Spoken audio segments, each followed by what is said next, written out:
আসসালামু আলাইকুম।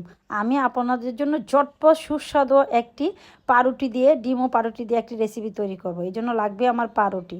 তো আমি এই জন্য পাউরুটি নিয়ে নিলাম। পাউরুটির চতুর সাইডগুলো আমি কেচি দিয়ে ছুরি দিয়ে কেটে নিলাম। পাউরুটিগুলো আমি সামান্য একটু পানি দিয়ে ভিজিয়ে নিব।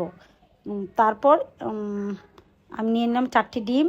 ডিমগুলো আমি এক এক করে ভেঙে নিলাম। ডিমের সাদা অংশ এখন আমার লাগবে, কুসুমগুলো আমি উঠিয়ে রাখলাম। তো সাদা অংশ দিয়ে আমি ডিমগুলো আর পাউরুটিগুলো একসাথে মিশিয়ে নিলাম, একসাথে মাখিয়ে নিলাম।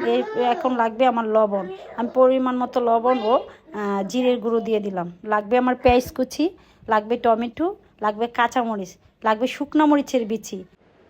আমি দিয়ে দিলাম রসুন বাটা, দিয়ে দিলাম গাজর, লাগবে আমার পুদিনা পাতা। তো সবগুলো একত্র করে আমি ভালো করে মেখে নিলাম।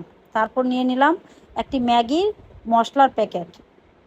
তো এখন আমি একটি গরম প্যানে বসিয়ে দিলাম।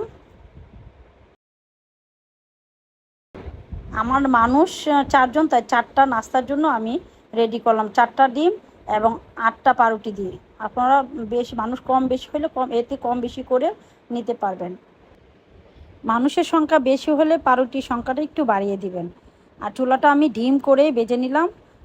এখন আমি দিয়ে দিলাম কুসুমগুলো।